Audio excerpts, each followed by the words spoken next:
الذي أرسل رسوله بالهدى ودين الحق والصلاة والسلام على المبعوث رحمة للعالمين. يا أيها الذين آمنوا اتقوا الله حق تقاته ولا تموتن إلا وأنتم مسلمون. يا أيها الناس اتقوا ربكم الذي خلقكم من نفس واحدة وخلق منها زوجها وبث منهما رجالا كثيرا ونساء واتقوا الله الذي تساءلون به والأرحام إن الله كان عليكم رقيبا. يا أيها الذين آمنوا اتقوا الله وقولوا قولا سديدا يصلح لكم أعمالكم ويغفر لكم ذنوبكم ومن يطع الله ورسوله فقد فاز فوزا عظيما. أما بعد إن الله عز وجل يقول في محكم كتابه العزيز الذي لا يأتيه الباطل من بين يديه ولا من خلفه تنزيل من حكيم حميد. يا أيها الذين آمنوا ادخلوا في السلم كافة ولا تتبعوا خطوات الشيطان إنه لكم عدو مبين. يا عباد الله، المسلم إذا اعتنق الإسلام وتعرف على مبادئه وعلى تعاليمه السمحة وطبقها تطبيقا عمليا كليا تبعا لسنة الرسول صلى الله عليه وسلم فإنه يدخل في عالم، هذا العالم كله سلام، كله سلم وسلام، كله ثقة واطمئنان، كله طمأنينة لا حيرة فيه ولا خلق، يكون في سلام مع نفسه وضميره، في سلام مع عقله ومنطقه، في سلام مع الناس جميعا بل مع الوجود. Ces versets coraniques que nous venons de citer, Dieu le Très Haut, en s'adressant pas aux mécréants, mais aux croyants, ceux qui ont déjà embrassé l'islam. Vous qui croyez, entrez en plein dans l'islam. Ne suivez point les pas du diable, car il est certes pour vous un ennemi déclaré. Quand vous regardez le mot employé ici pour désigner l'islam, c'est as-silm. Et silm en arabe veut dire la paix. Dieu nous demande de rentrer pleinement dans la paix, car l'islam est synonyme de la paix.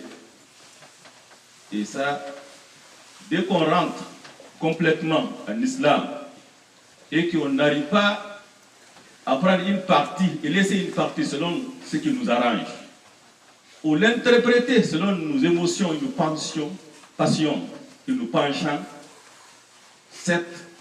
la personne sera en paix avec soi-même, en paix avec fort intérieur, en paix avec sa conscience, en paix avec son intelligence, en paix avec tout ce qui existe autour de lui. Tout. Car c'est ça la finalité de l'islam.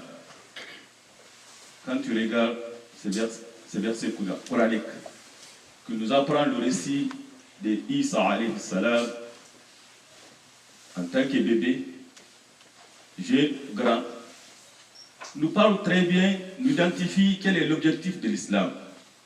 Comment appliquer, pratiquer l'adoration. Quelle est la finalité de cette adoration?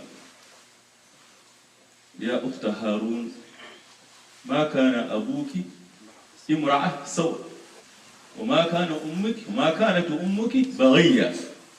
فأشارت إليه قالوا كيف نكلم من كان في المهد صبيا قال إني عبد الله آتاني الكتاب وجعلني نبيا وجعلني مباركا أينما كنت وأوصاني بالصلاة والزكاة ما دمت حيا وبرا بوالدتي ولم يجعلني جبارا شقيا والسلام علي يوم ولدت ويوم أموت ويوم أبعث حيا. Dans ce verset coranique, quand Marie est venue avec son enfant en main, les gens se sont étonnés. Comment ça se fait une femme non mariée a un bébé au berceau? Il fait un signe alors au bébé. Ils se sont encore plus étonnés. Comment parlerons-nous à un bébé au berceau? L'enfant les a répondu. Quel est cet enfant? C'est Isa alayhi salam. Il dit, je suis vraiment le serviteur d'Allah. Le premier mot prononcé par Isa, le serviteur d'Allah. Car Dieu nous a créés pour l'adorer.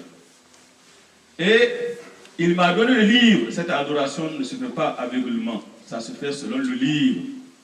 Et il m'a désigné prophète. Ce n'est pas n'importe quel livre écrit par ceci ou cela, non, qui a été révélé à un prophète. Et il m'a rendu béni où que je sois. Et il m'a recommandé, tant que je vivrai, la prière et l'aumône. Et la bonté envers ma mère. La personne qui mérite ta bonté. La première personne, c'est sa mère, ta mère. Et nous, on dit père et mère. Lui n'a que la mère. Et il n'a fait de moi ni violent ni malheureux.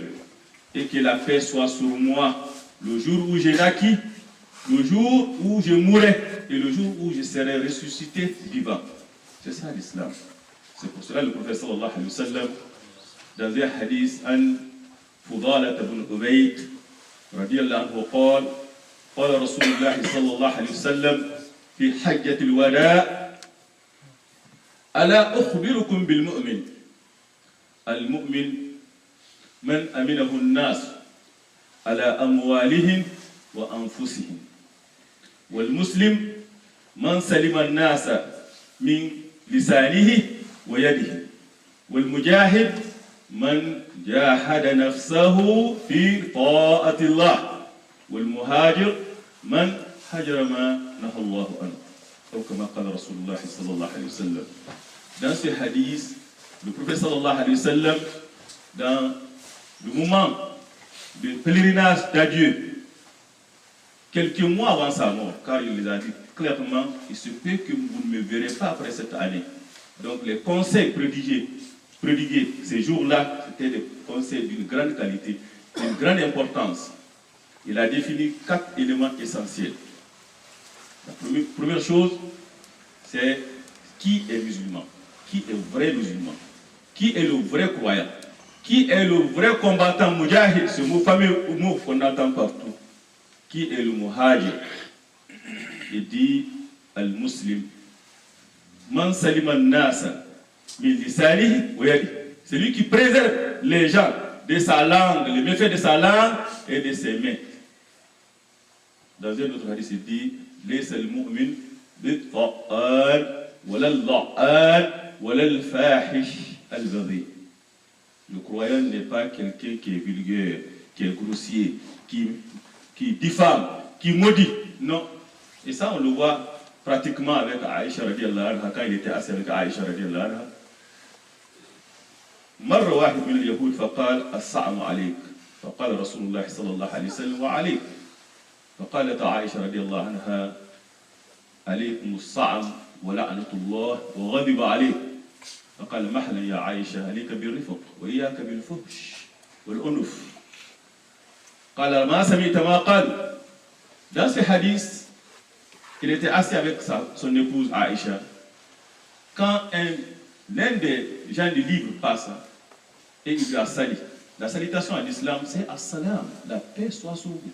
C'est ça la salutation. Mais en prononçant, il a omis un mot, une lettre, qui a transformé complètement le sens. Il dit as-salam alaykum. Au lieu de dire que la paix soit sur vous, maintenant c'est la mort qui est sur vous. Et le prophète sallallahu alayhi wa sallam lui a répondu comment? À vous aussi. Tout court. Et Aïcha, en comprenant ce que la personne vient de dire, il dit que la mort soit sur vous et que Dieu vous maudit et que sa colère s'abat sur vous. Il dit doucement, Aïcha, sois douce. Dieu est Inna Allah rafiq, yuhibbur rifqa fil amr kulli. Dieu est doux, il aime la douceur dans toutes choses. Ma kana fi shay'in illa zana wa ma nuzi'a min shay'in illa shana. Quand douceur, une chose qui est dépourvue de douceur, le rend laide. Ça c'est très important. Et inna Allah yu'ti ala rifq ma la yu'ti ala ghayri. Et que Dieu donne avec la douceur ce qu'il ne donne pas avec la violence. Et l'islam, zatiyul intishar. L'islam, dinun zatiyul intishar. C'est une religion qui se propage automatiquement, n'a pas besoin vraiment de l'aide de ceci et cela. Et il a besoin seulement d'un climat de paix, un climat de sérénité. Et ça, on le voit avec Sulhul Hudaybiyah. Quand le prophète sallallahu alayhi wa sallam, accompagné de 1400 personnes de ses compagnons, a vu dans nos rêves entendre accomplir Umrah, arrivé à Hudaybiyah, qui est à peu près 22 km, il y en a qui disent c'est 17 km. Imaginez-vous de Médine à Mecque, c'est 400 km. Parcourir toutes ces distances maintenant à la porte de Mecque. Et le Qurayshi dit non, vous n'accomplirez pas le pèlerinage, l'Umrah, cette année. Alors que même selon leurs principes, eux, même le Qurayshi, personne n'a le droit d'interdire une personne qui veut faire le pèlerinage. Et le prophète sallallahu alayhi wa sallam dit La yas'alni al-yawma qawm shay'an qattun illa ajabtu ilayhi wa fi hadith man idha kana fihi ta'zim hurumatillah. Il dit ces gens-là ne me feraient jamais une proposition aujourd'hui dans laquelle on préserve les injections sacrées d'Allah sans les accorder favorablement. Et les conditions étaient vraiment difficiles pour les musulmans. La première condition, c'est que vous n'accomplirez pas l'Umrah cette année, mais l'année suivante. Et c'est difficile, c'est 6 ans d'absence. Mais ils sont à la porte, non, il faut rebrousser chemin. Le prophète dit sallallahu alayhi wa sallam, je suis d'accord. Il dit, si une personne de nous vous rejoint, même si les musulmans vous le ferez retourner, on est d'accord. Mais si l'un de vous vient à nous, non, on ne le retourne pas. 2 poids, 2 mesures. Le prophète dit sallallahu alayhi wa sallam, je suis d'accord. En écrivant aussi, qu'est-ce qu'il dit? Bismillahirrahmanirrahim, au nom d'Allah, le miséricordieux, le très miséricordieux, il dit non, on ne connaît pas Rahman Rahim. Notre Bismika Allahumma. Nous, ce qu'on connaît, Bismika Allahumma, ce n'est pas Bismillah Rahman Rahim. Le prophète dit, je suis d'accord, écrivez-le. Et dit, Hada min Muhammad, Rasulullah, ma salaha fihi Muhammad, Rasulullah, au Suhail. Allah. Si nous savons, il dit, voici un livre, pacte entre Muhammad, le messager d'Allah, et Suhail. Et Suhail dit non, si je savais qu'il était un messager, je ne te combattrais pas. Donc vous allez omettre Rasulullah. Le prophète sallallahu alayhi wa sallam a omis Rasulullah. Pour eux, c'était une défaite. C'est une défaite, non, c'était une victoire. Inna fatahna laka fathan mubina. C'est une victoire éclatante. Pourquoi? Parce que ça les a permis de signer un traité de paix. Et ce traité de paix, dans 2 ans, 1400 personnes, après 13 ans de souffrance à la Mecque et 6 ans de combat, d'hostilité à Médine, ça fait combien? Ça fait près de 19 ans. 2 ans après, d'un climat de paix et de sérénité, les musulmans le voilà à la porte des Mecques avec 10 000 hommes. Avec 10 000 hommes. Et ça, on le voit, la réalité nous montre que dans le monde de paix, c'est à ce moment que vraiment l'islam est aidé. Donc, le musulman est une personne vraiment qui aide à instaurer la paix. Ce n'est pas quelqu'un qui construit vraiment un climat de tension. Car il dit Al-Mu'min man aminahu nas ala amwalihim wa anfusihim. Il dit le croyant, le vrai croyant, c'est celui dont les gens se sentent en sécurité, en paix, vis-à-vis de leur vie, et aussi leur bien. C'est très important. Et quant au Mujahid, le fameux Mujahid, c'est qui? Il dit Man jahada nafsahu fi ta'atillah, celui qui mène le combat contre son propre âme. C'est ça le vrai combat, son propre âme dans l'obéissance d'Allah. Et ça est mené quotidiennement. Et Al-Muhajir, celui qui abandonne ce que Allah a interdit. Dieu dans le Coran nous a montré comment agir avec des gens qui sont autour de nous. C'est très important. La yanhakumullah anil ladhina lam yuqatilukum fid din wa lam yukhrijukum min diyarikum أن تبروهم وتقسطوا إليهم إن الله يحب المقسطين إنما ينهاكم الله عن الذين قاتلوكم في الدين وأخرجوكم من دياركم وظاهروا على إخراجكم أن تولوهم ومن يتولهم أولئك هم الظالمون. Dans ce verset coranique, quand ils ont adapté la siyaq al-ayah, c'est vraiment étonnant. Il dit, Dieu ne vous défend pas d'être bienfaisant et équitable. Équitable est quoi? La personne, tu rends à la personne un contre un.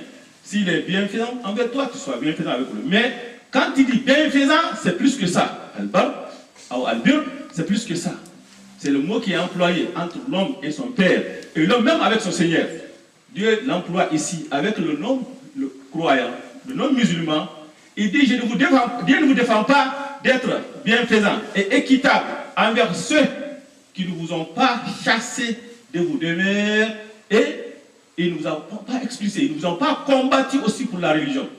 Aussi longtemps que la personne peut librement exercer sa religion sans entrave et que la personne ne l'a pas expulsé de sa demeure, Dieu ne vous défend pas d'être bienfaisant et équitable. Allah aime ceux qui sont équitables.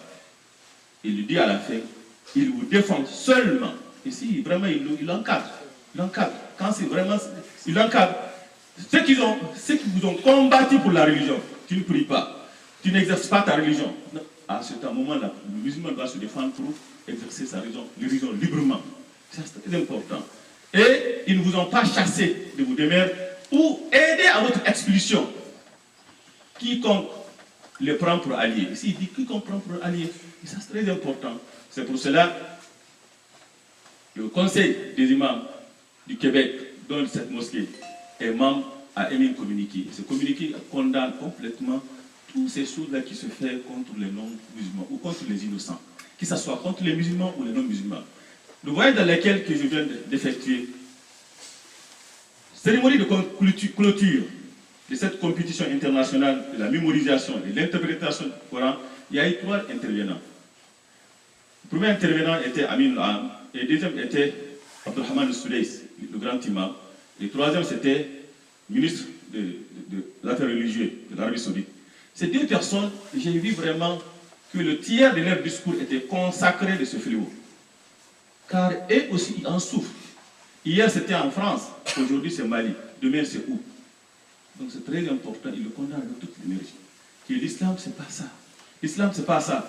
Et l'islam, même au moment de guerre, il a défini clairement comment engager les règles. Et Abu Bakr radiyallahu anhu, في جيش أسامة قال قفوا أوصيكم بعشر لا تخونوا ولا تغلوا ولا تغدروا ولا تمثلوا ولا تقتلوا طفلا صغيرا ولا شيخا كبيرا ولا امرأة ولا تعقروا نخلا أو تحرقوه ولا تقطعوا شجرة مثمرة فإنكم ستجدون أقواما فروا أنفسهم في الصوامع فاتركوهم وما فرقوا أنفسهم له.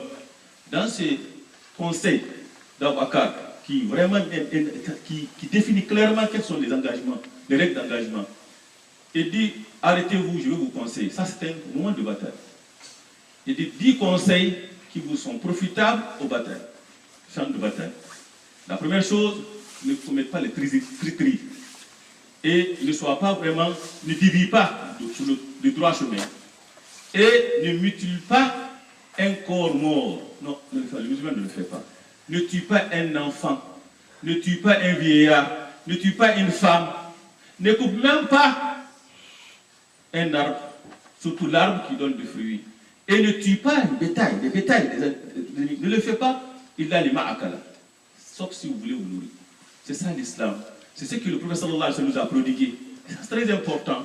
Ça, en disant ceci que les communiqués qui ont été émis, qui nous parlent ici, non seulement condamnent l'acte, et aussi présentent les condoléances, c'est très important d'édifier certains éléments pour les musulmans concernant leur comportement avec les non-musulmans. Dans l'islam, il faut différencier entre 2 choses. ce monde visible et le monde invisible. Ce bas monde et l'au-delà.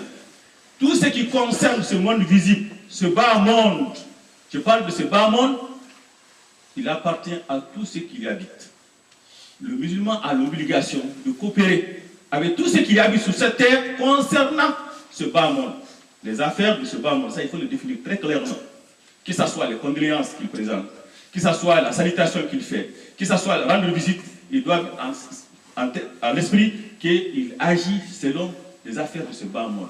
Concernant de l'au-delà, non, il appartient, on agit, on interacte avec ceux qui croient. Et ça c'est très important. وما كان للنبي والذين آمنوا أن يستغفروا للمشركين ولو كانوا أولي القربى. Quand c'est l'au-delà, la personne n'y croit pas, non, on ne se mêle pas là-dedans. Mais concernant ce bas monde, y compris même la condoléance, روي عن الإمام مالك رحمه الله أنه للمسلم أن يؤذي جاره الكافر بموت أبيه الكافر لذمام الجوار عنده. Ça il dit quand une personne décédée qui est non musulman, on ne prie pas pour la personne pour l'au-delà, non, c'est interdit. Rendre une visite, présenter sa condoléance, s'il y a une amitié entre eux ou il y a une relation entre eux, Imam Malik dit que ce n'est pas interdit aussi longtemps que le mot employé concerne seulement ce bas monde, n'a rien à voir avec l'au-delà. Rien à voir avec l'au-delà. Et ça c'est très important. Y compris aussi la salutation, y compris les affaires. Et dans le Coran, tu le trouves très bien. Ibudullah, wa la tushriku bihi shay'a, wa bil walidaini ihsana. Wa bil walidaini ihsana. Wal jari dhil qurba, wal yatama wal masakin, wal jari dhil qurba, wal jari al junub, wa sahib bil jamb. Dans ce verset coranique, quand Dieu nous parle, il parle de collègues, il parle de voisin. Et Mujahid yaqul, كنت عند ابن عمر رضي الله عنه وكان غلامه يسلخ شاة فقال ابدأ بجارنا اليهودي فقول أسحق الله اليهودي قال نعم سمعت رسول الله صلى الله عليه وسلم يوصيني بالجار حتى ظننت أنه سيورثه. Abdullah ibn Amr, son fils, est en train de décortiquer un agneau. Il dit commence par notre ami qui est non musulman. C'est lui qui était à côté. Mais comment ça se fait? Avec un homme musulman, il dit oui, le prophète sallallahu alayhi wa sallam m'a recommandé de se comporter avec bonté envers les voisins. Et j'ai cru même qu'il allait les désigner comme héritiers. Et ça, c'est très important. Que le comportement du musulman, que l'islam n'est pas propagé par la force, mais c'est propagé par la douceur, c'est propagé par le bon sens, le bon comportement du musulman.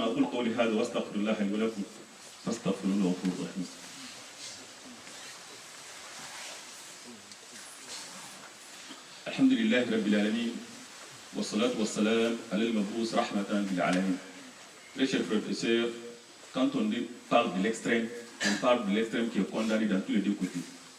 L'extrême qui rend tout ce qui n'est pas musulman ennemi, peu importe leur comportement, ça ne fait pas de l'islam. Non, pas du tout. Le prophète sallallahu alayhi wa sallam, man zalama mu'ahadan aw intaqasahu min intaqasahu أو كلفه فوق طاقته فإني حجيجه يوم القيامة. On condamne aussi l'autre extrême qui fait qu'il n'y a pas de différence entre mécréant et croyance. Non. Le musulman qui s'efface complètement, qui se comporte comme un mécréant. L'alcool, oui, c'est permis. Tout ce qui se fait avec le mécréant, non, c'est interdit en islam. C'est très important. Nous avons une autre identité propre à nous qui doit, dans toutes les situations, dans toutes les circonstances, préserver. La prière doit être faite. La façon d'habiller, c'est très important. Et ce qu'on mange est très connu. On ne laisse pas ça pour quiconque. Pour quiconque. Et ça, le musulman doit préserver ça dans toutes les situations, dans toutes ces circonstances. Et quiconque met en mal de ça, il doit complètement l'éviter et s'éloigner de celui. Complètement. Mais il ne va pas considérer tout ce qui habite sur la terre comme des ennemis et essayer d'aller en compte. Non.